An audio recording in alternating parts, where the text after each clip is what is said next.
everyone, my name is Michelle Jan Pasio Maneja, a first-year student of the Bachelor of Arts in English Language Studies. Now, I am going to read to you the general prologue of the Canterbury Tales.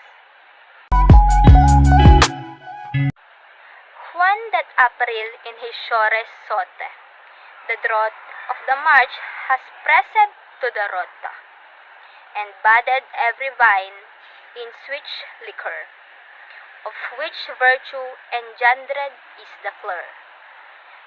Juan Zephyras eke with his sweety breath, inspired hot in every hold and hate, the tundra cropes and the yonge sona, hot in the ram his halfe corsi gorna, and the smolle falles maken maalodia, the sleepen all the nit with open ear.